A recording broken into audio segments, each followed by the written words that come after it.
আসবেন তো শুভ মুহূর্তে। মেটিলি ব্লকের বিধাননগর গ্রাম পঞ্চায়েতের মাথাচুলকা ডাঙ্গাপাড়া এলাকায় বিজেপি প্রার্থী মনোজ টিগ্গাকে কালো পতাকা হাতে গো ব্যাক স্লোগান দিল তৃণমূল কর্মী সমর্থকরা। শনিবার সকাল থেকেই মেটিলি ব্লকের বিভিন্ন এলাকায় জনসংযোগ কর্মসূচি সারেন মনোজ টিগ্গা। এদিন চালসা হয়ে তিনি বিধাননগর গ্রাম পঞ্চায়েতের মাথাচুলকা ডাঙ্গাপাড়া এলাকায় বিজেপি কর্মী খোকা বর্মনের বাড়িতে মধ্যাহ্ন ভোজন করেন। মধ্যাহ্ন ভোজন করে মনোজ টিগ্গার গাড়ি বেরিয়ে আসার সময় রাস্তার পাশে এলাকার তৃণমূলের কর্মী সমর্থকরা কালো ঝান্ডা হাতে নিয়ে গো ব্যাক স্লোগান দেন।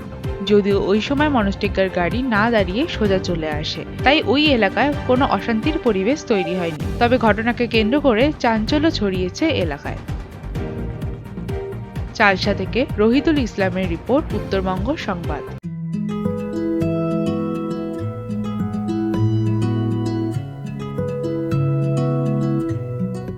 আসবেন তো শুভ মুহূর্তে।